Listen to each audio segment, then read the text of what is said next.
Mwijaku kuita watu nyumbu kingine. Mile event hata wewe ulikuwa kwenye ile event. Boss, sio unaelewa? Tumealikwa watu wengi wametokea wasanii wa music, wametokea waigizaji, walikuwa comedian. Kilichotokea mpaka Mwijaku akapanic ni kitu kimoja. Yaani Mwijaku sema alikuwa amekaa. Alikuwa amekaa Mwijaku kina Saidi, nafikiri kuna dogo mmoja tulikuwa wamefuatana hivi. Sasa kuna jamaa akaingia Mwijaku kama kaida yake akaanza tajiri njoo kae kwangu hapa. Umepoa sio nini njoo kae kwangu akampisha kakaa. Akitegemea atapewa nini? Hela. Maokoto. Sasa jamaa akaja akakaa. Alivyokaa akawa amechill tu. Mwijaku sana sikilizia hela. Hajapewa. Kipindi hajapewa hela, anatafuta sapa kukaa, haoni tena sehemu ya kukaa. Sio unaelewa? Sasa yeye akili yake timama akaanza kwamba comedy na inuki ampishe Mwijaku kwa brand gani? Mwijaku kwa brand yake bado hajafikia stage ya kupishwa kwenye kitu. Unaelewa?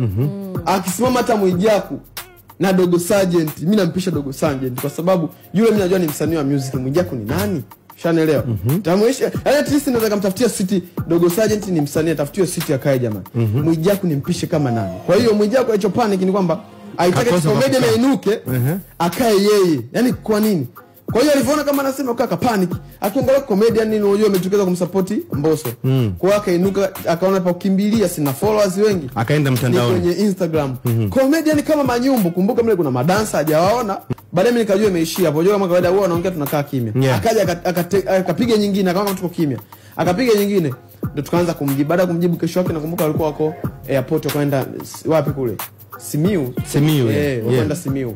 Akama nipigia Mario video call. Mwijaku akainyakua ile simu. Yaani wewe unapigiwa tunaita mara moja tu ushapokea. Nikamwambia afu Mwijaku unazingua. Vitu unafanya hamna sikia nyinyi nao mnazingua bana kila madili yenu. Akana alopoka. Akarudia tena. Kila madili acha mimi niwashambulie. Ngoja mimi niwashambulie. Mpaka makampuni yaamini kwamba nyinyi ni watu wa hovyo tu. Unaelewa kuna kauli naziongea hizo.